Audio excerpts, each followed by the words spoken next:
Baiklah adik-adik, di video kali ini kita akan membahas sebuah soal berkaitan dengan menghitung momen gaya.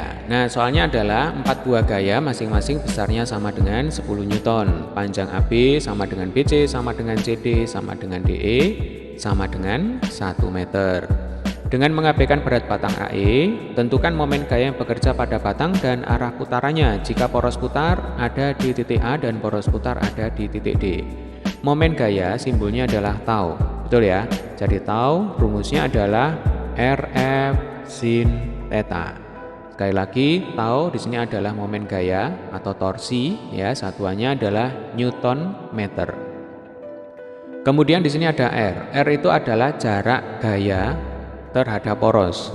Nah, kalau theta itu adalah sudut antara R dengan F. Sehingga jika R dan F tegak lurus, kalau tegak lurus itu sudutnya kan 90 derajat, betul ya?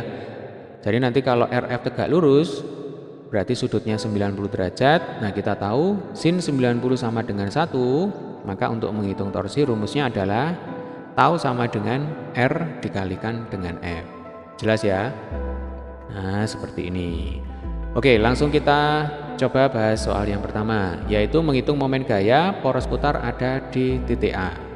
Berarti di sini yang dijadikan poros itu adalah titik A. Dijadikan poros berarti bayangkan ini seolah-olah seperti dipaku di tembok, begitu ya.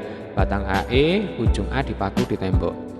Nah, F1 ini bekerja pada poros, maka nanti bisa kita coret. Ingat, yang namanya momen gaya itu adalah perkalian antara jarak gaya terhadap poros dikalikan dengan gaya, ya. Kalau jaraknya sama dengan 0 terhadap poros, maka nanti tidak menghasilkan momen gaya. Atau dengan kata lain, torsi 1 sama dengan 0. Berarti tersisa 3 buah gaya, yaitu F2, F3, dan F4. Untuk F2 menghasilkan torsi 2, yang ini menghasilkan torsi 3, yang ini menghasilkan torsi 4. Betul ya? Lalu kita ingat bahwa yang namanya momen gaya atau torsi itu besaran vektor. Berarti selain punya besar, momen gaya juga punya arah. Torsi 2 ini menghasilkan arah putar searah dengan jarum jam. Jadi kalau di sini dipaku, kemudian di titik C dikerjakan gaya F2 arahnya ke bawah, akan menyebabkan batang AE itu bergerak ke bawah. Nah, karena di sini dipaku, dia tidak berpindah tempat, melainkan dia berputar. Bisa membayangkan ya? Nah, berputarnya dia searah dengan jarum jam.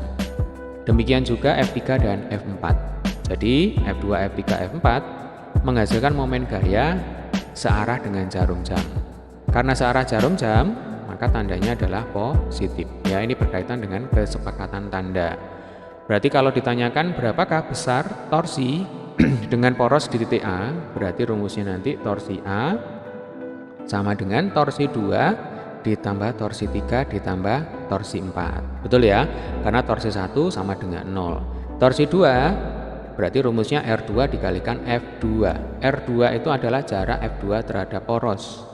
Kalau ini 1 meter, yang ini 1 meter, berarti R2-nya sama dengan 2. Sementara gayanya sama dengan 10 Newton semuanya ya. Berarti 2 kali 10. Untuk torsi 3 caranya sama. Ini 1 meter. Berarti 3 meter jaraknya ya. Berarti ini 3 kali 10.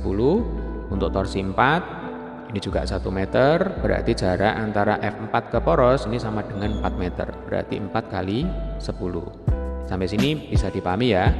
Jika ada pertanyaan boleh berkomentar di bawah. Nanti pasti saya akan meluangkan waktu untuk menjawab pertanyaan kalian.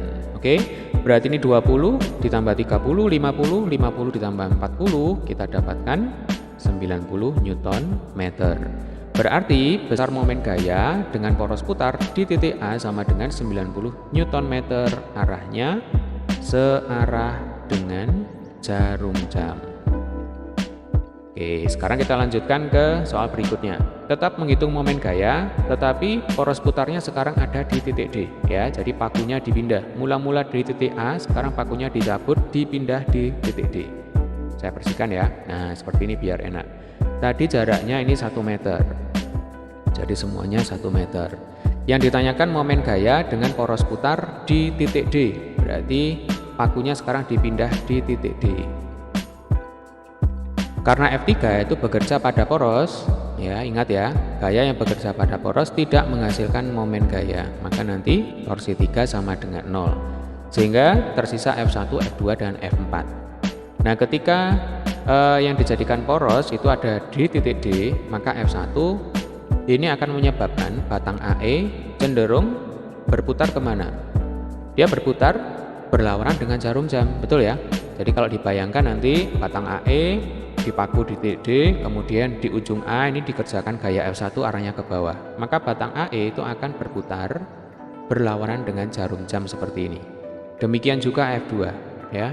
Dia akan menyebabkan batang AE berputar searah dengan jarum jam. Sementara F4 ya dengan poros di D, jadi acuannya itu selalu poros ya. Bukan ke atas dan ke bawahnya dari gaya, tetapi acuannya adalah poros. Ketika F4 ini bekerja pada di titik E, arahnya ke bawah, lalu porosnya di titik D, maka batang AE itu akan cenderung berputar searah dengan jarum jam. Kalau searah, tandanya positif, berarti kalau berlawanan arah, tandanya negatif. Betul ya? Berarti ini negatif. Yang ini adalah negatif. Torsi 1, yang ini torsi 2, yang ini torsi 4. Torsi 3-nya sama dengan 0. Yang ditanyakan adalah momen gaya pada poros putar di titik D. Jadi yang B, torsi D sama dengan torsi 1 ditambah torsi berapa itu? 2 ditambah torsi 4. Nah, ingat torsi 1 tandanya negatif. Berarti min berapa? Jarak antara F1 dengan poros 1 meter, 1 meter, 1 meter, berarti 3 meter ya. 3 kali 10. Jangan lupa di sini tandanya negatif. Demikian juga untuk torsi 2, berarti ini min jarak antara F2 berarti jarak titik C ke titik D. Nah, ini 1 meter, berarti min 1 kali 10. Lalu torsi 4 tandanya positif ya, berarti ini plus 1 kali 10. Min 1 kali 10 dengan 1 kali 10 ini bisa kita coret ya. Berarti tinggal berapa? Tinggal min 3 kali 10 sama dengan min 30 Newton meter. Ini adalah torsi D. Ingat, tanda negatif itu sekedar menunjukkan arah putaran. Kalau ditanyakan besar momen gaya, maka nanti jawabannya berapa? Torsi D besarnya adalah 30 Newton meter ya. Tanda minusnya dihilangkan. Karena tanda minus hanya menunjukkan arah, bahwa 30 Newton meter itu besarnya torsi, lalu arahnya itu berlawanan dengan jarum jam ya, berlawanan dengan jarum jam. Sekali lagi ya, saya ulangi. Jadi kalau ditanyakan berapakah besar momen gaya, maka itu harus positif, tanda minus di sini harus dihilangkan. Tanda minus itu hanya menunjukkan bahwa arah dari putaran atau arah dari momen gaya itu berlawanan dengan jarum jam.